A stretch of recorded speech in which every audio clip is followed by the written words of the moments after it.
al salir en el túnel justo antes del partido, se me caían las lágrimas. Sí. Sí, antes del partido. Por eso, por decir, o sea, si el año pasado estaba en segunda B y ahora estoy jugando una final de Copa. La primera vez que fui ahí del Sestao, me acuerdo que hablé con Koikili y dije, yo voy contigo porque me da una vergüenza. Digo, joder, ¿qué pinto yo aquí? O sea, voy con mi coche allí y, claro, con Fernando Llorente, con Echeve, con Yeste, con tal. Digo, ¿qué pinto yo aquí? Y dije, yo solo no voy ni loco, porque me comen allí. 3 de Copa con el Atleti y la Europa League y otra de Copa con el Alavés. ¿Qué supuso para ti no ganar ninguna de esas finales? Para mí es una de las claves de Atleti. Todos reman en la misma dirección y eso aporta más que la calidad. Te hace el dar el 100%. ¿Por qué? Porque se lo debes. Es que te están dando el 100%. A ti cuando alguien te da el 100%, un padre, una madre, falta tiempo para decir, ¿cómo? ¿Que le pasa algo a mi madre? Pues cojo y voy. Dudas no, pero yo creo que también porque éramos el Atleti. Esa forma de trabajar en un Barcelona me gustaría verla. Que un Messi, un Suárez, Neymar, que estaban en esos tiempos, hicieran ese tipo de entrenamientos, fue de referente, mejor dicho, para mucha gente, y de la noche a la mañana eso se acaba.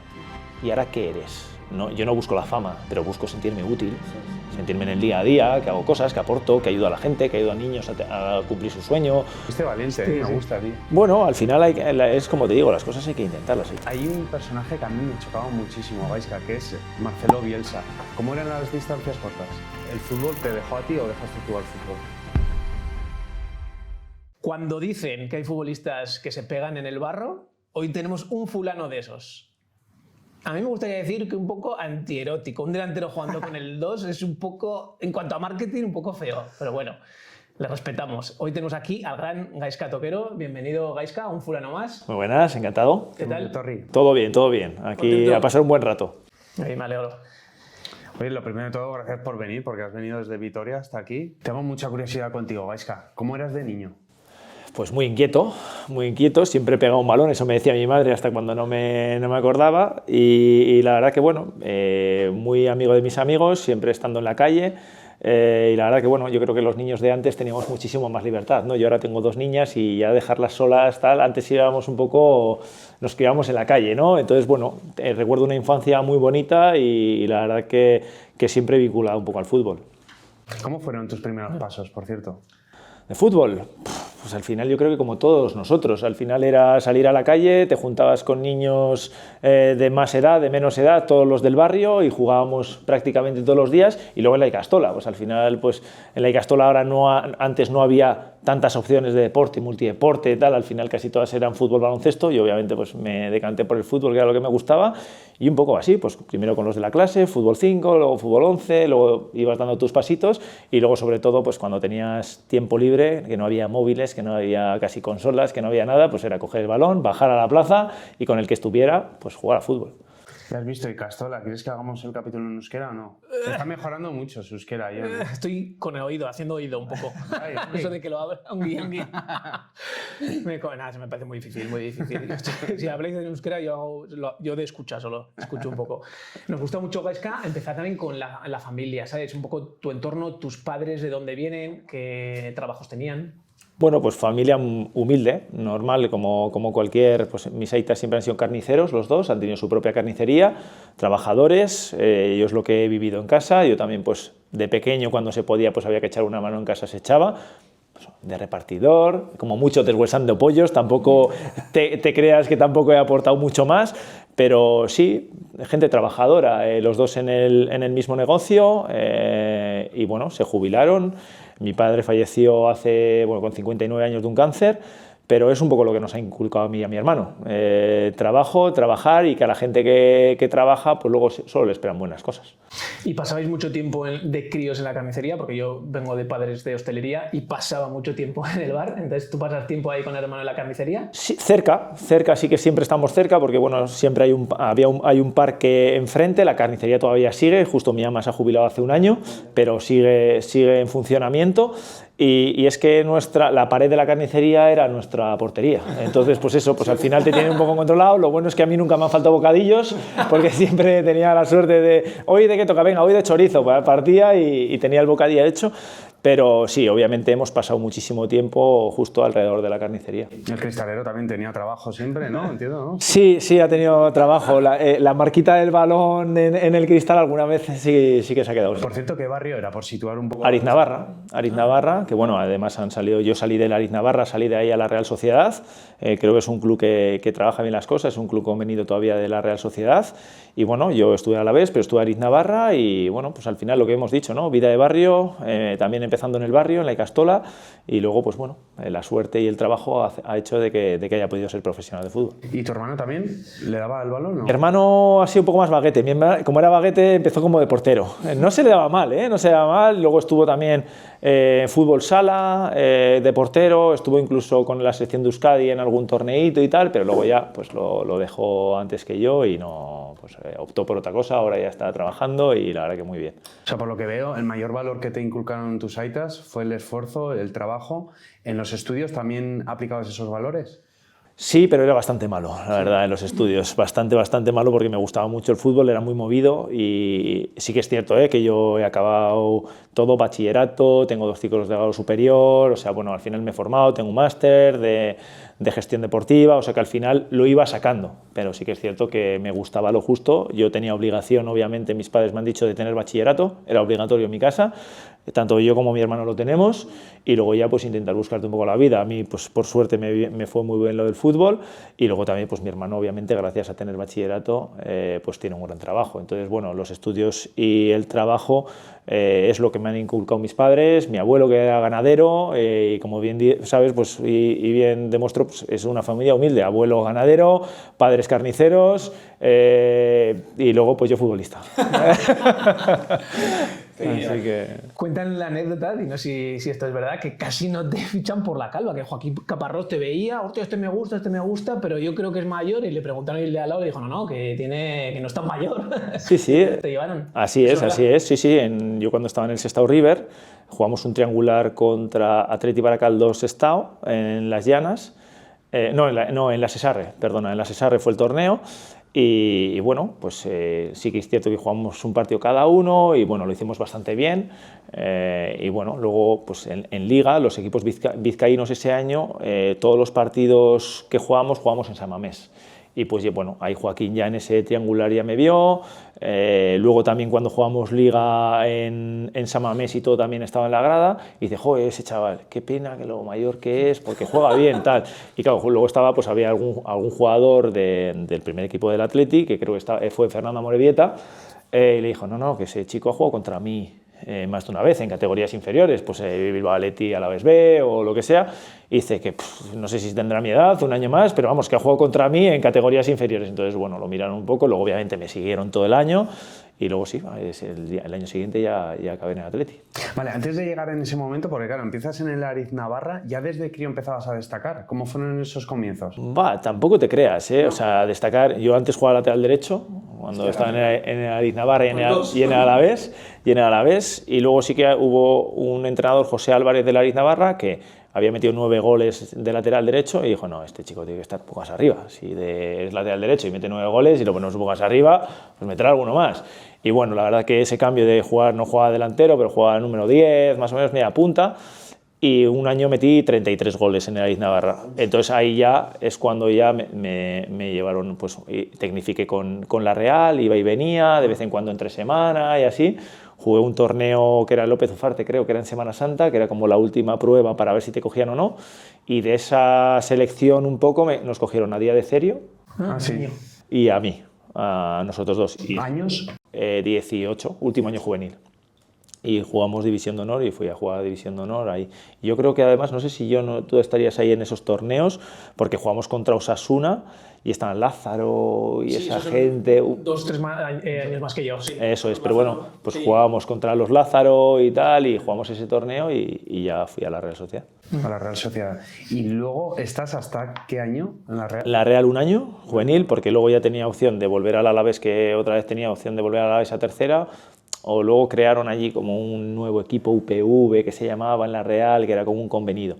Entonces luego ya me volví a casa, jugué en el Alavés y luego ya del Alavés pues Lemona y Sestao. Y Sestao, ¿verdad? Hostia, Lemona, qué mítico. Yo jugué en ese campo, tú, cuando estaba el pico de la casa dentro del campo. Sí, nada, era una locura. Ahí solo sacábamos los corners bien, me acuerdo nosotros, porque no podías ni coger carrerilla, era increíble, era increíble. Y sí, estuve ahí un año, otro año Sestao y luego ya... Es que a mí me encanta que la gente, sobre todo la gente joven, escuche a gente como tú, porque es lo que he dicho en la presentación, tú eres del fútbol de barro, ¿sabes? Tú te has quedado en Lemona, que no había espacio, que tenías que sacar, que era barro y que llegues, juegas 4 finales, joder, me parece brutal. ¿Sabes? Que la gente escuche tu historia me parece la bomba. Y la anécdota que decías tú, ¿ahí cuántos años tenías? La de Caparrós, qué pena que sea tan mayor. Pues 22, 23. 22, 23. Sí. Claro, habías pasado el sub-22 ¿no? Con los filiales. Eso es. Vale, y ahí te siguen todo el año, como decías, y al siguiente entro, firmo por el Atleti y voy cedido 4 meses al Eibar.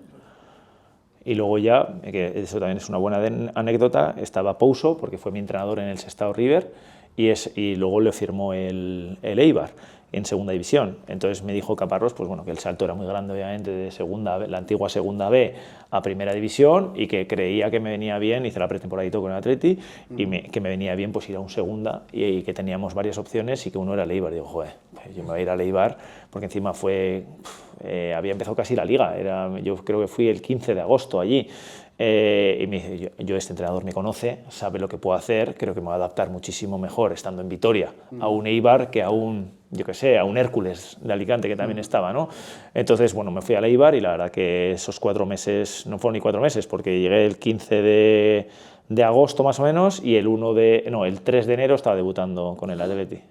Y eso que acertaste yéndote a Eibar, pero tú en esa pretemporada previa a irte a Eibar, ¿tú te veías muy lejos del nivel del primer equipo del Atleti? Bueno, muy lejos, lo que era que ahí estaba Duriz, que luego se va al Mallorca, estaba Fernando Llorente, Joseba Echeverría, había muy buenos jugadores.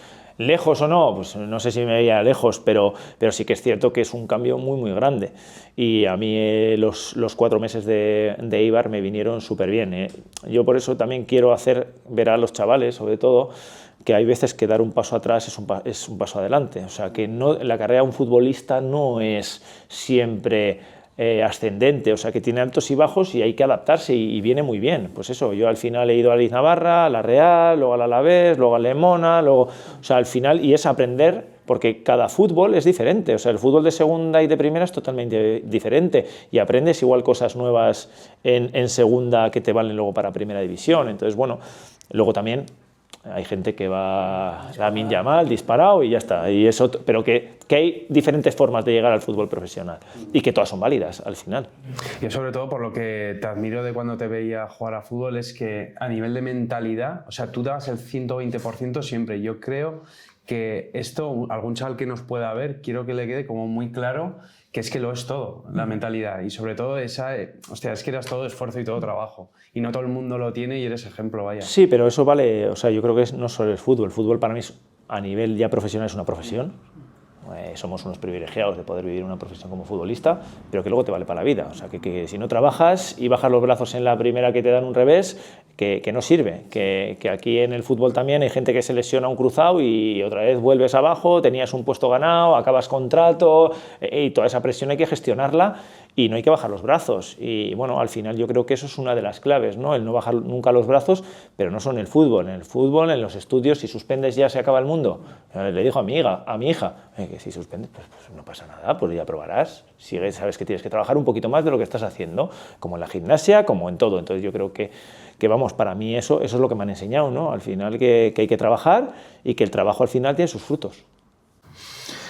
Qué buen mensaje. Yo me acuerdo mucho, tú que acabas de decir de la época que jugabas, de tu dupla con Llorente. Es que me acuerdo muchísimo porque era como que solíais. O sea, sí. También tenéis unos perfiles tan diferentes que a mí me encantaba ver. Yo no soy muy forofo, he jugado a fútbol, pero no era muy forofo de ver fútbol, y a vosotros os veía siempre súper encantado porque os conocíais muy bien. Sí, yo creo que sobre todo nos complementábamos bien. Sobre todo las cualidades de Fernando eran unas y las mías eran totalmente las contrarias. Entonces, bueno, pues al final eso nos hacía ser muy difícil de defender. Al final yo sabía que Fernando iba a estar en el punto de penalti, entonces yo no tenía ni que mirar. Yo sabía lo que tenía que hacer. y Fernando sabía que si él la peinaba yo la iba a correr. Entonces, bueno, nos complementábamos muy bien, no había ningún ego, que creo que también eso es muy importante, la gestión de egos en el fútbol profesional. Nosotros en ese equipo, no solo Fernando y yo, cada uno teníamos nuestro rol y jugábamos nuestro rol. Yo no me creía Fernando Llorente y Fernando Llorente no se creía que era como yo. Entonces, bueno, yo sabía que era, entre comillas, el trabajo sucio, obrero un poco para Fernando, pero es que cómo remataba Fernando y la calidad que tenía y todo, yo eso no lo tenía ni lo iba a tener por mucho que lo entrenara. Entonces, bueno, yo sabía cuál era mi rol, y también mi rol lo hacía bien porque sabía que Fernando estaba ahí. Entonces, claro, es que yo ponía un melón y es que Fernando lo remataba. Entonces, claro, ya si la ponía bien era gol, eso seguro. Pero si la ponía mal sabía que la iba a sacar, o iba a sacar una falta, o iba a sacar cualquier cosa, o un córner o lo que sea. Entonces nos complementábamos muy bien. Qué importante es en la empresa, que lo hablamos, el rol de cada uno, de que lo tenga claro. Sí, pero es que lo tiene muy claro. Y se nota que no había ego porque dices, o sea, yo sé lo que tenía que hacer, ¿sabes? Y hay veces que en la empresa y en el deporte uno se piensa más de lo que realmente es. Entonces, hostia, el saber dónde aportabas, pues es la leche.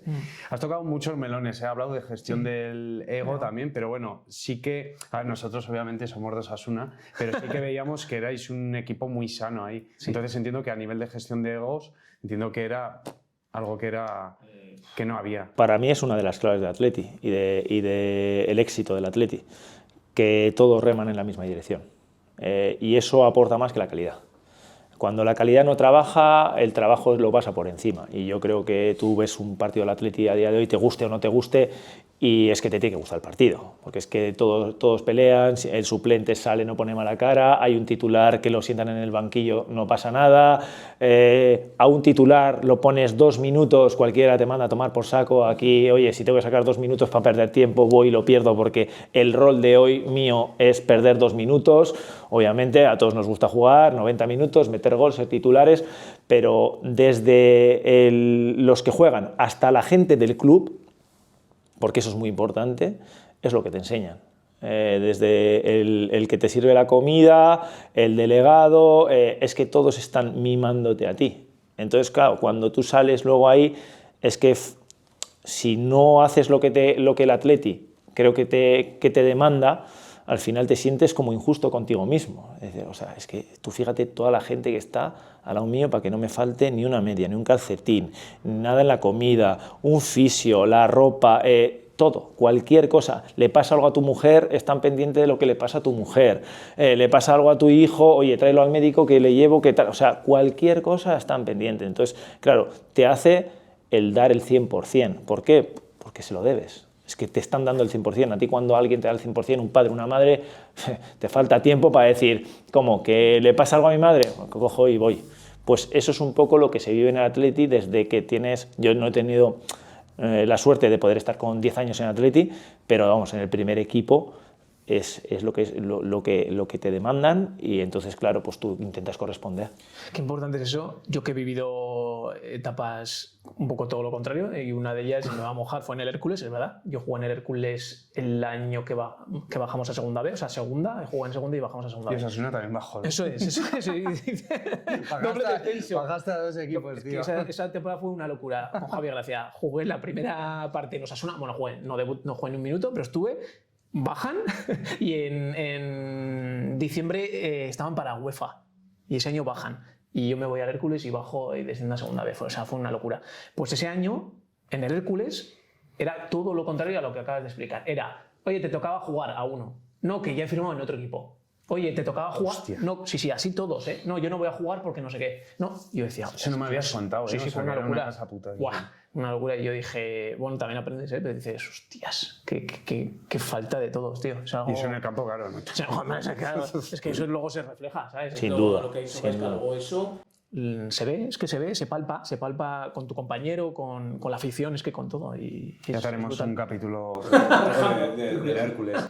Nombrabas antes a Caparrós. Hay un personaje que a mí me chocaba muchísimo, Baisca, que es Marcelo Bielsa. ¿Cómo eran las distancias cortas? Bueno, pues un entrenador que intentaba tener todo controlado.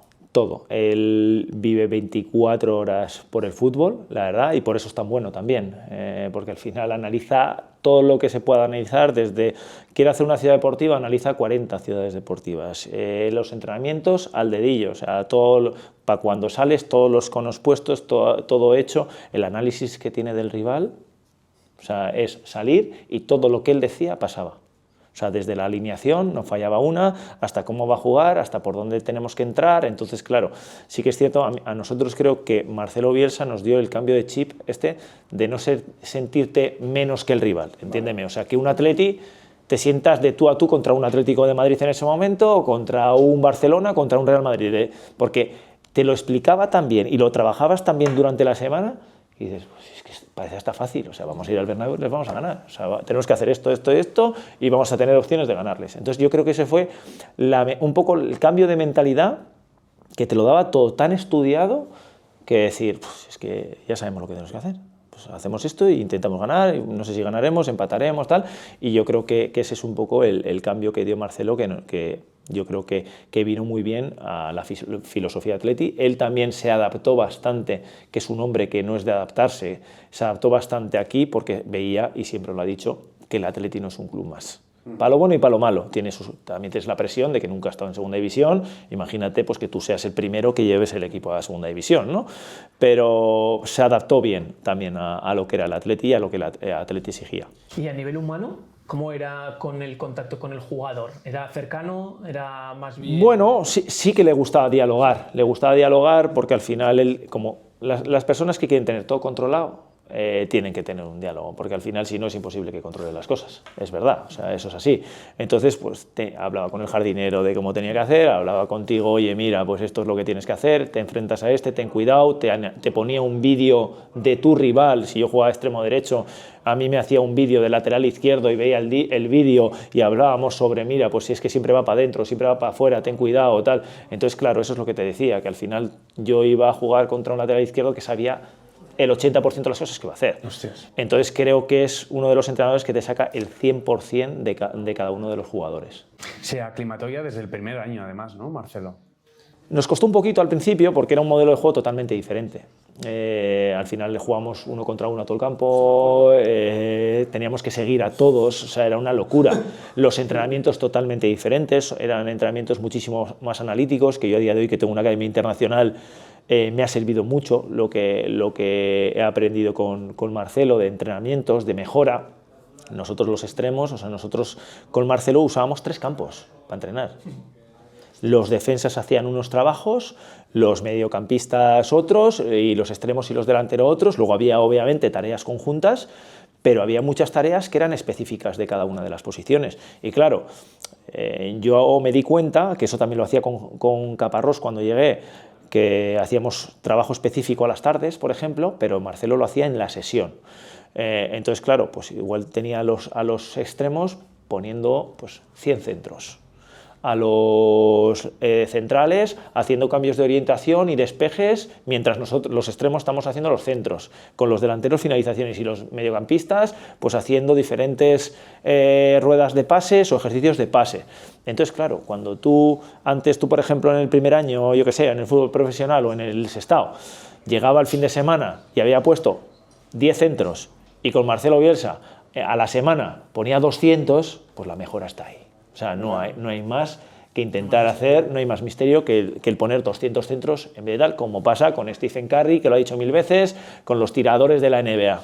Pues claro, si tira 1 millón de tiros de 3 y los demás tiran 50, pues por eso es Stephen Curry y por eso el otro será el que es.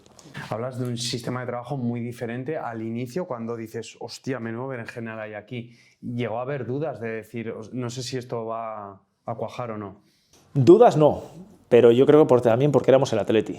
Yo esa forma de trabajar en un Barcelona me gustaría verla. No quiere decir que no funcione, pero que un Messi, un Suárez, Neymar, que estaban en esos tiempos, hicieran ese tipo de entrenamientos, no sé si se adaptarían como nosotros nos adaptábamos, porque teníamos claro nuestro rol, que si el entrenador dice esto hay que hacerlo, y a muerte con el entrenador que venga, o sea, ya sea Caparrós, ya sea Ernesto Valverde, ya sea Bielsa, o sea, ha habido muy pocos jaleos en el Atleti con el tema de entrenadores, por lo menos desde que yo tengo uso de razón y de lo que yo puedo hablar, ¿vale? ¿Por qué? Porque te adaptabas a todo. Entonces sí que es cierto que los entrenamientos eran totalmente diferentes a lo que yo había visto, pues, tanto en el fútbol amateur como en el fútbol profesional. Yo me acuerdo de su verborrea en las ruedas de prensa. Hostias, cuéntanos una anécdota de Marcelo, porque tiene que haber más de una de este tío. Bueno, anécdotas sobre todo de las ruedas de prensa. O sea, Marcelo era tan estudioso que él venía aquí a esta entrevista y él tenía preparada la respuesta de si tú decías sí o de si tú decías no. Y si decía no, lo tenía preparado qué decirte, y si decías que sí, también tenía preparado qué decirte. Entonces no tenías ninguna salida con Marcelo cuando ibas, ninguna. Entonces, claro, por eso se veía también en las ruedas de prensa que la manejaba él, la rueda de prensa, no la manejaban los periodistas, porque él tenía salida para todo, pero no salida porque tenía gracia, salero, no, porque lo había estudiado.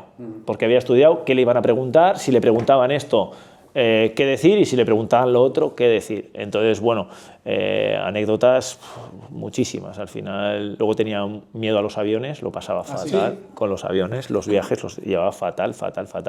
Y fue un año, sobre todo, que viajamos mucho, porque llegamos a la final de Europa League, final de Copa y luego todos los partidos de Liga. Entonces, pero sí, la verdad que fueron años bonitos, intensos pero bonitos. Eso era muy intenso, por lo menos desde fuera parecía muy intenso. Fueron 4 finales, ¿no? 4 finales. ¿Tú jugaste? Y luego otra con el Alavés, 5. Ah, 5, o sea, vale. Final de Copa.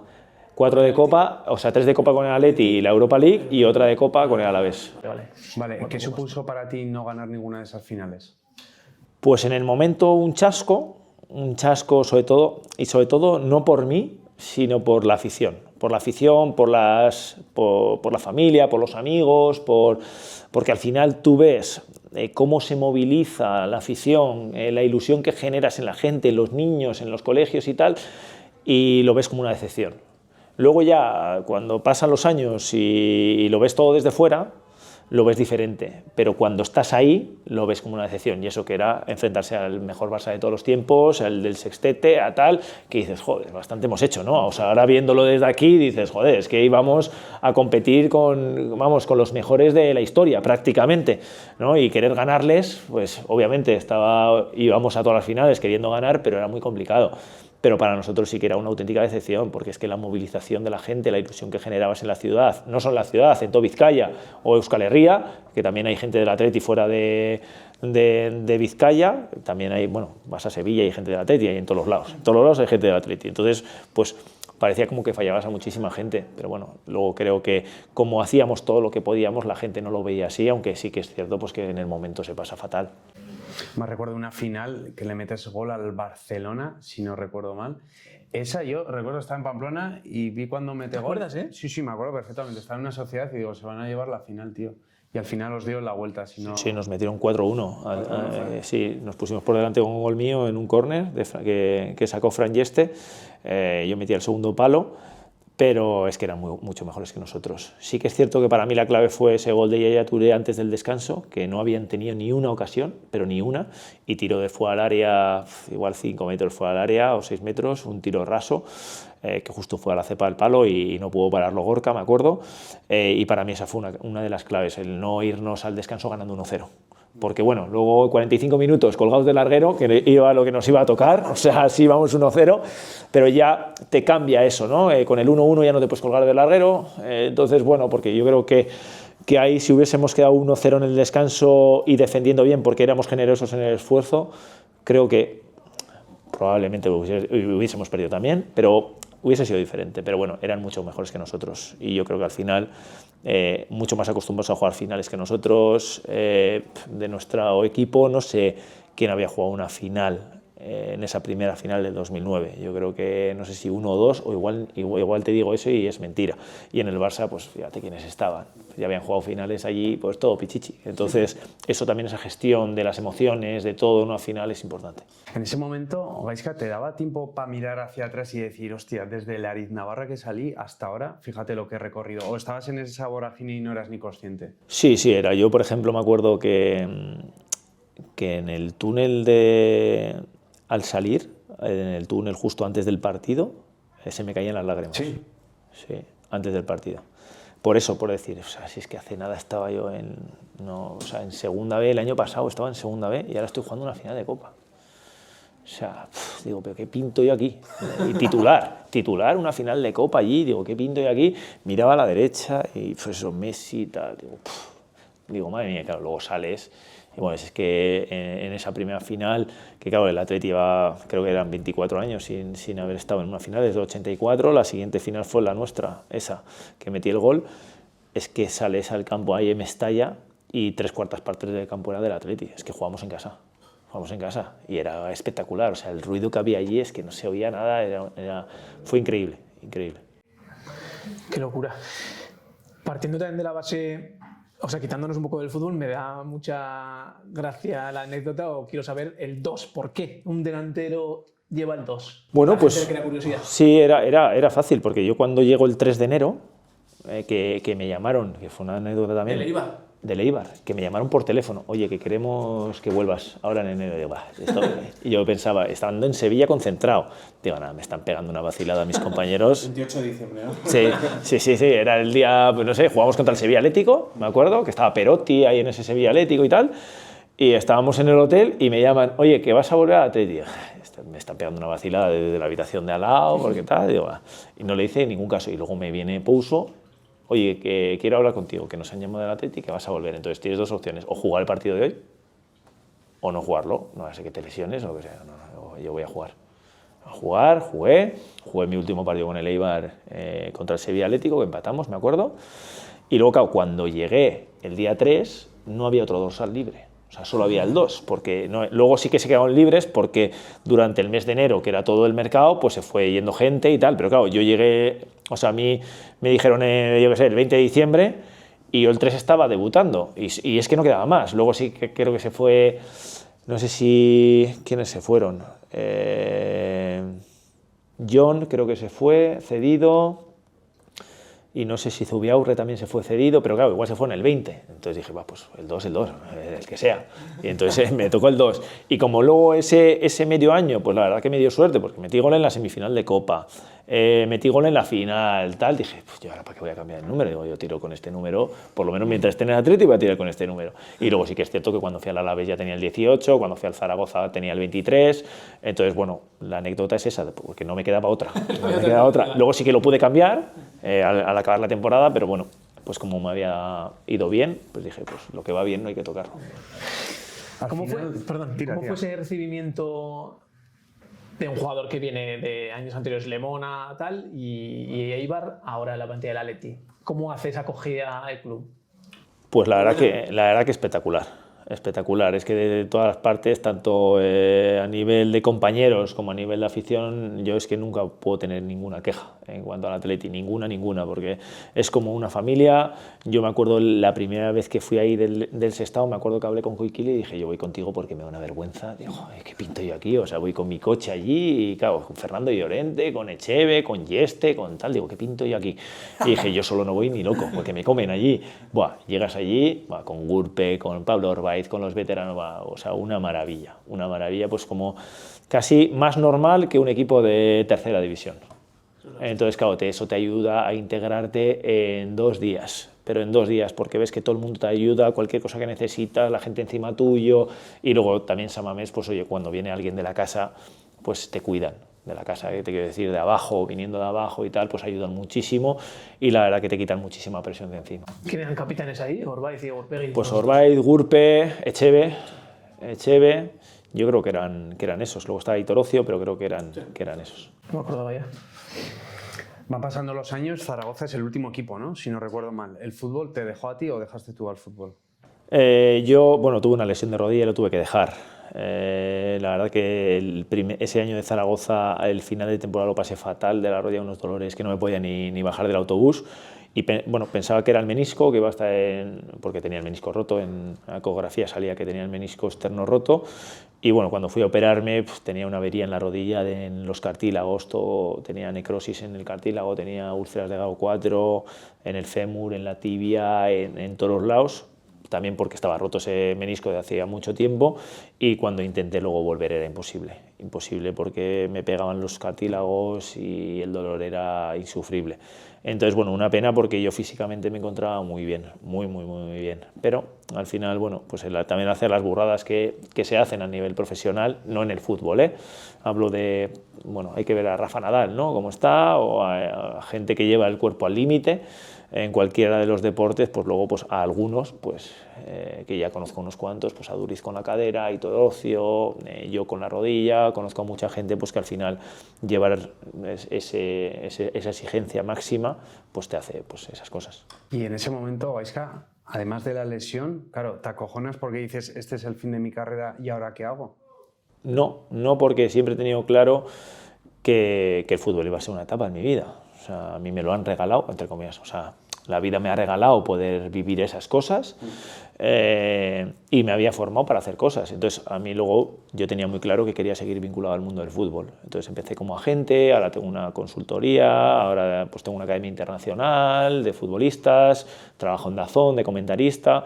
Yo creo que lo bueno para cualquier, bueno, aquí está también John, lo bueno para cualquier futbolista deportista es tener un plan B ya preparado. ¿Qué vas a hacer con tu futuro? Tengas dinero o no tengas dinero. Si tienes dinero, pues igual tienes más tiempo para poder prepararte en esas cosas. Pero aparte del dinero, en la vida es como cuando se jubila alguien de 65 años. O sea, tú tendrás que saber qué haces. No sé si irte a la playa, si irte a pasear, si pintar, si, yo qué sé, hacer coleccionismo de monedas, yo qué sé, pero tienes que tener algo preparado. No es acabar y luego ¿qué hago? No, tienes que tener algo previsto. Entonces, lo malo de los futbolistas es que tienes mucho por delante. O sea, acabas con 35, 40 años de media, más o menos. No son 65, claro. Al final tienes muchos años de tu vida. Y yo tenía claro, estudié, hice un máster de intermediación deportiva, me fui formando. Entonces, cuando me llegó el momento, pues la verdad que tenía claro. Entonces, bueno, pues sí que es cierto que quería seguir, pero como tenía un plan B, pues a por el plan B. Baja en un segundo a tierra la Academia Internacional, tengo curiosidad. Sí, pues eso, gracias al fútbol empecé como agente y me di cuenta de que bueno, viajando un poco y todo, pues me gusta mucho la formación. Sobre todo me gusta más la formación que lo que es la élite del fútbol.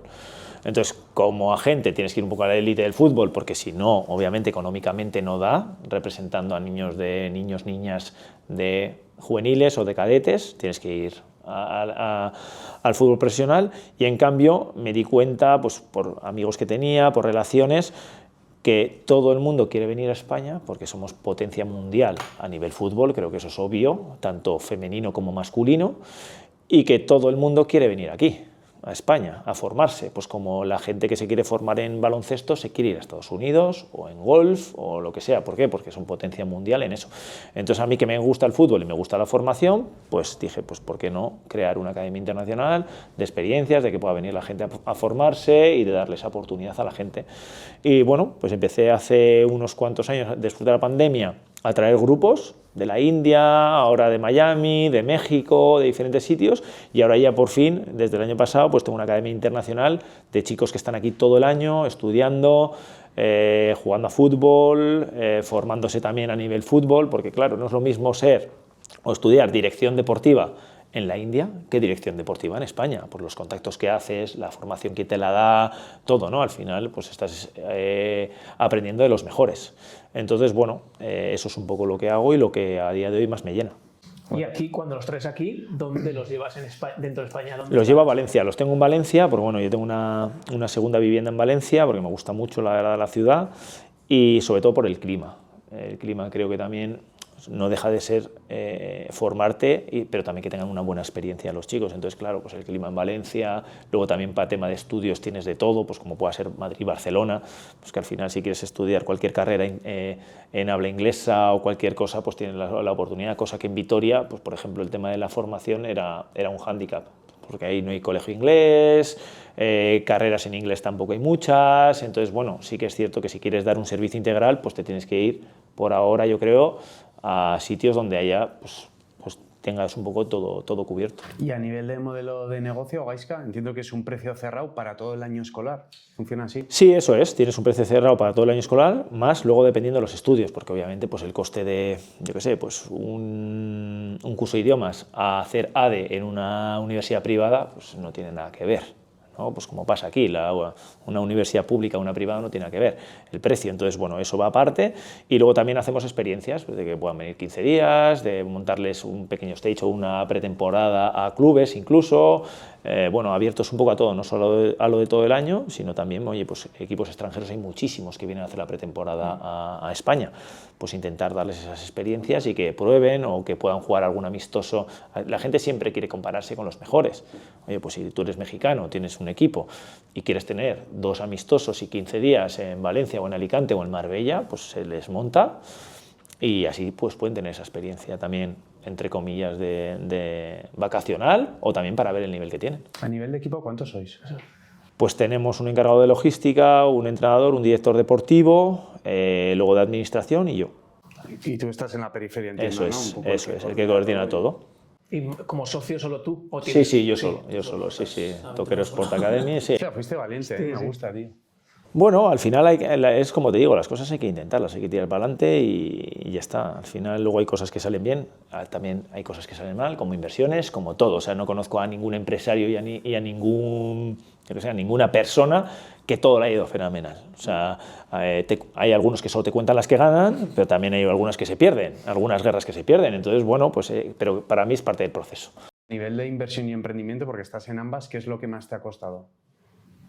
A mí me gusta mucho más emprender, porque soy muy activo, entonces yo no puedo estar en casa. O sea, y eso que estoy encantado, con mi mujer, mis hijas, tal, encantado, pero me gusta hacer cosas, sentirme útil, porque al final yo creo que muchas veces lo que les pasa a los futbolistas o a los deportistas es eso, de que tú eres, entre comillas, vamos a ver, Dios, o para mucha gente, o eres referente, mejor dicho, para mucha gente, y de la noche a la mañana eso se acaba.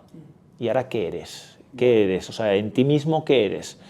Entonces, te tienes que sentir útil. ¿No? Yo no busco la fama con la Academia Internacional, pero busco sentirme útil, sentirme en el día a día, que hago cosas, que aporto, que ayudo a la gente, que ayudo a niños a cumplir su sueño. Bueno, eso es un poco lo que ahora me llena. A nivel de emprendimiento, la mayor dificultad que tú has visto, ¿cuál ha sido?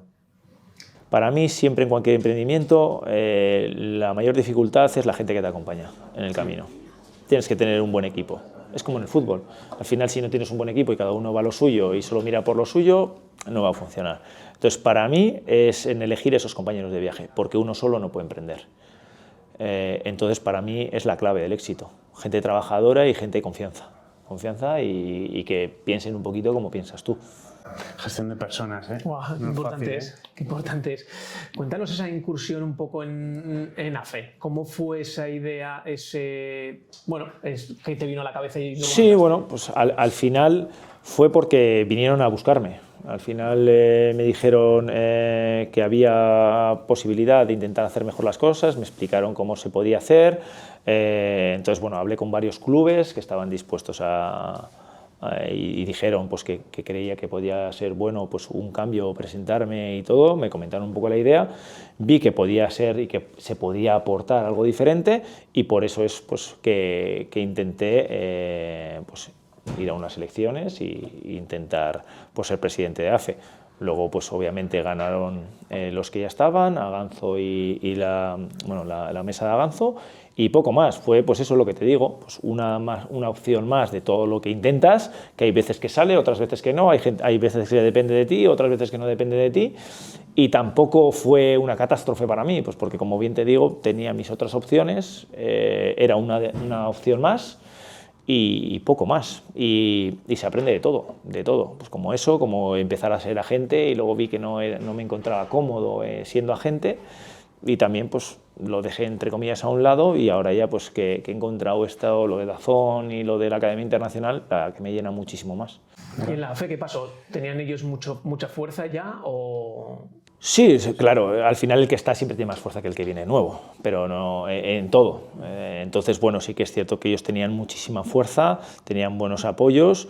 También quiero decir que no quiero decir que porque yo me presente piense que hacen todo mal, para nada, pero creía, pues es como unas elecciones del Atleti. Tú te presentas porque crees que puedes hacer algo mejor, ¿no? Y siempre hay diferentes candidatos. ¿Quiere decir que los que están lo hacen todo mal? para nada. Creo que AFE ha hecho muchísimas cosas bien. Es más, yo sigo siendo afiliado de AFE, o sea que no tengo nada en contra de AFE, y sé que hace muchísimas cosas bien. Desde mi punto de vista se podrían hacer otras cosas, pues como desde tu punto de vista, pues igual crees que lo hacen todo bien, o un club, la gestión de un club, pues claro, desde fuera pues es todo muy fácil. Luego también te digo una cosa, que eso es lo que yo pienso, que luego entras dentro y dices, igual las cosas no eran tan fáciles, ¿sabes? O hay cosas que pensaba que se podían hacer que no se pueden hacer, ¿sabes? Que eso pasa mucho, ¿no? Entonces, bueno, sí que es cierto que ya te digo que no tengo nada en contra de los que siguen en AFE, y es más, sigo afiliado a AFE. Todos los jugadores que yo he representado, todos están afiliados a AFE, y creo que es necesario. ¿Volverías en el futuro? No, porque cuando a mí me cogió esa época, yo no tenía la Academia Internacional, yo no tenía cosas. Ahora yo he visto que me siento cómodo en la Academia Internacional, que me encanta, que viajo, que los compañeros de viaje que tengo ya es una compañía que ya está un poco más crecida. Entonces yo ahora no dejaría eso por AFE, ni por federación, ni por otra cosa. O sea, no lo haría, pues porque es que estoy muy contento con lo que hago y muy feliz. Entonces me llena, creo que ayuda a la gente, creo que se me da bien, y entonces ahora en este momento de mi vida no lo haría. No lo haría. Y hablando de viajar, ¿quieres que viajemos en la furgoneta? Venga, ¿no? Por 7 puntos, que es el cabrón de Martín Flick. Corre mucho. Joder, a ese no le cojo, porque le veo correr en Vitoria. Sí, corre mucho. Vale, entonces. Hola, venga, Jugamos vale, nosotros también. venga, Son va. 3 tiros. Vale, venga, hecho. Y así Nosotros nos ves. tenemos nuestra clasificación. Entre- Vale, vale. Muy bien. Nada, y otro lado aquí, tranquilos. Vamos, John. Al aro. Un Buena. puntito. Venga, sácame. Vamos.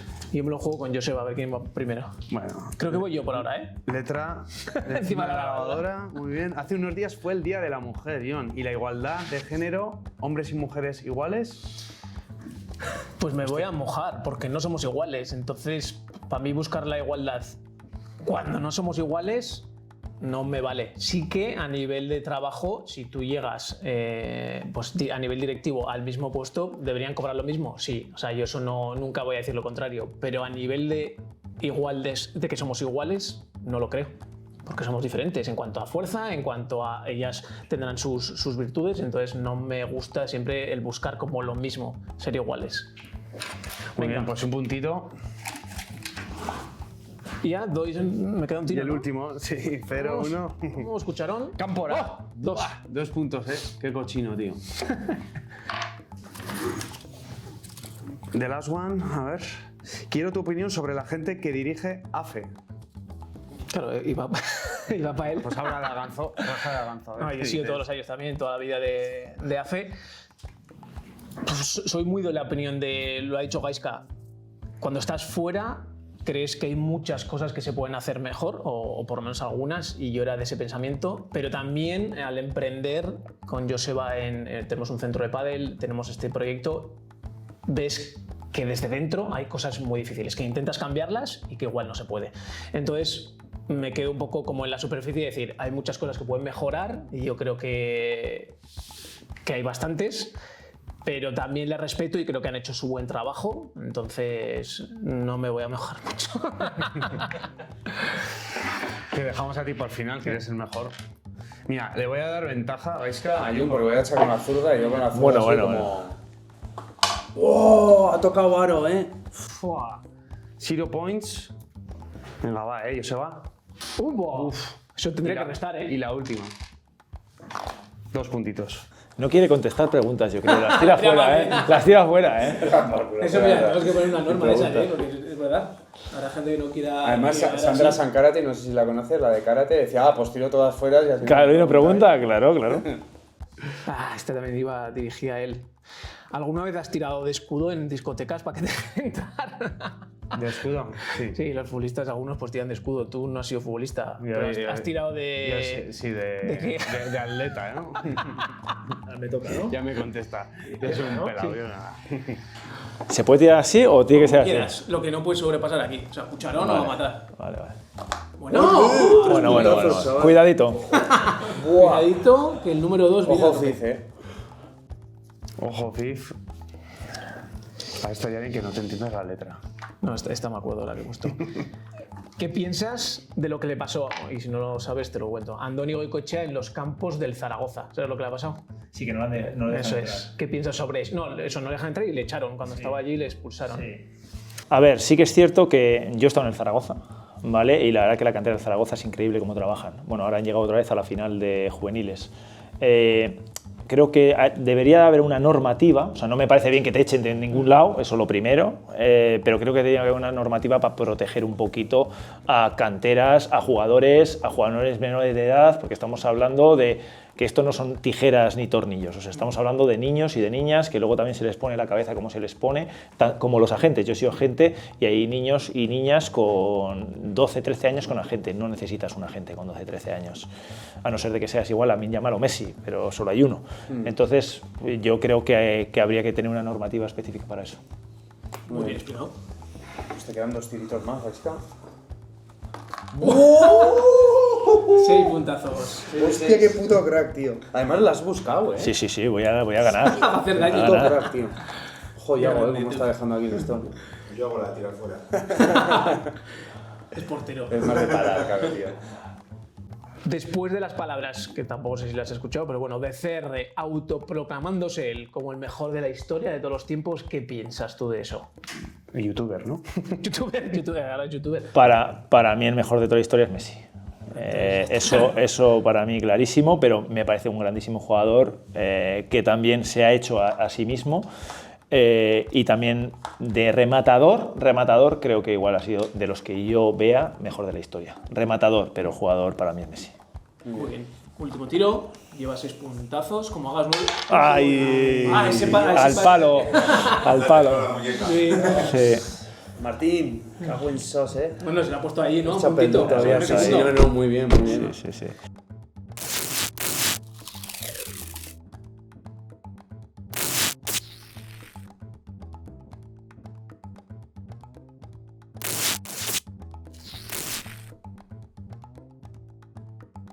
Ahora eres tú el presentador. Me puedes hacer una pregunta a este fulano, a mí o a los dos en conjunto, lo De que quieras. Sobre el proyecto sobre lo que te apetezca. Bueno, pues primero a ti. Venga. ¿Qué buscáis con este nuevo proyecto de Fulanos? Yo venderlo y llevarme todo el dinero y no dejarle nada. No, mira, te voy a ser sincero. Es que busco varias cosas. Lo primero, estoy convencido que yo soy emprendedor y también soy actor. Y estoy seguro que como actor me va a rebotar por algún lado y sé que me va a venir bien para mi carrera como actor.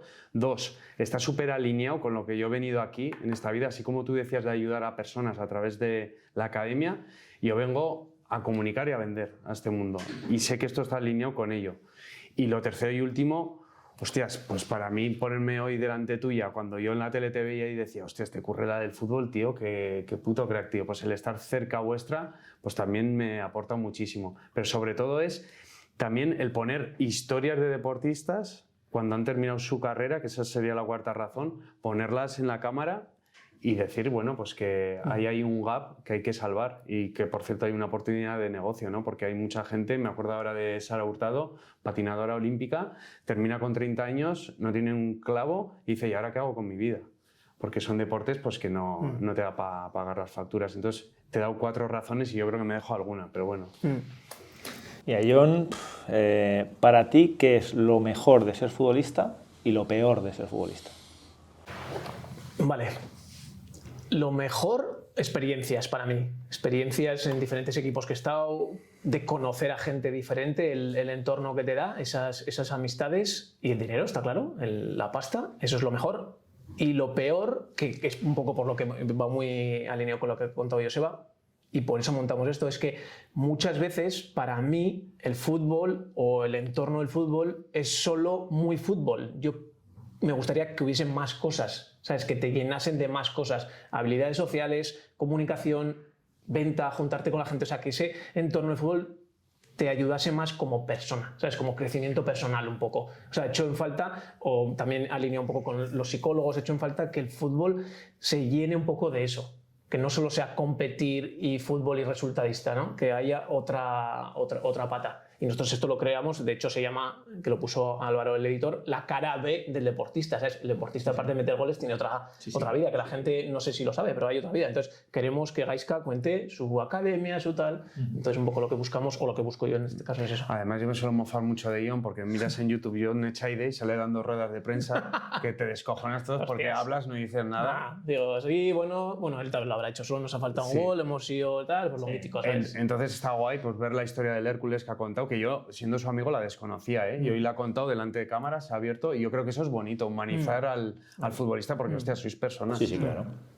Estamos en Emen for Sport, por cierto, Ion. Sí. Vamos a decir que es Emen, ¿no? Lo primero. ¿Así, tan rápido? Sí, hombre, vamos Sin a hacer... calentar la lengua. Sin calentar, ¿qué es Emen? Emen, a ver, para que la gente no lo entienda, es un centro deportivo, pero no al uso. A mí me gusta porque coge como todo lo bueno de todos los sitios y no tienes que ir. Prueba de esfuerzo a 5 kilómetros, dietista a otro. Aquí tienes todo englobado, se pone en comunicación entre ellos, no se pierde información, teléfono estropeado. Entonces, si quieres hacer tema de deporte, tema de nutrición, Emen for Sport. Vale, y ya lo último, Gaizka, si quieres dejamos siempre al invitado su cámara para si se te ha quedado algo en el tintero, si tienes algún proyecto que no te hemos nombrado, alguna cosa.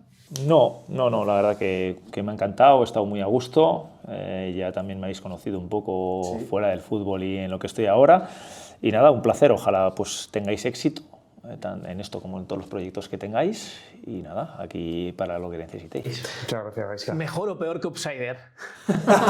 Bueno, no, mira, yo te digo, no, pero te voy a decir una cosa, yo, a mí me gusta dar oportunidades, entre comillas, a la gente. Yo cuando fui a Upsiders tampoco eran, o sea, no llevaban tampoco muchos programas, y creo que es innegable que esto es un negocio y que va por aquí los temas. O sea, a mí no me gustan las redes sociales, a mí no me gustan estas historias, pero sí que es cierto que va hacia ahí, y me parece que lo hacen muy bien, como lo podéis hacer vosotros, y que es lícito, y yo creo que hay mercado y que por ahí va la cosa. O sea, al final es un poco eso, ni mejor ni peor. Lo está haciendo muy bien.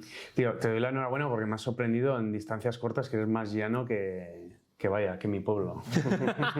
Que Vitoria, ¿no? Que es una llanada, ¿no? Qué historia, de verdad. Pues mi Asker Gaizka, ¿dónde te podemos encontrar? Me has dicho redes sociales. Sí, pero sí que tienes, ¿no? Sí, tengo redes sociales, sí. ¿Cuáles son para que la gente lo sepa? Sí, Gaizka Toquero, o sea, es muy fácil. No me complico mucho la vida. Y luego Toquero Sport Academy de la academia, y ya está. Genial. Nosotros ya nos conocéis, @losfulanos podcast en Instagram, en TikTok, somos losfulanos.com en la web, la newsletter que nos traes ahí, Jon. Pues que hay cambios, ¿no? ¿Hay algún muchos cambio? cambios. Antes escribíamos un mail presentando cositas del invitado que igual la gente no conocía, pues ahora otro mail más, donde cosas de negocio, de empresa, de eventos que vamos a hacer, ¿no? Próximamente, cosas nuevas, también las ponemos ahí. Entonces que la gente se suscriba al... A mí me gusta decir boletín en vez de newsletter, más antiguo. Como quieras. Venga, pues boletín. Suscribiros al boletín. Y en YouTube, que somos los fulanos. Gaizka, mila esker, ikusiarte. Eso sí, ¿no? Un placer ikusiarte. Oso ongi. Hemen for Sport. Sí, pero Mila eso ya lo esker. hemos dicho, ¿no? Sí, Al pero principio. mila esker hemen for Sport, bai. Eso es.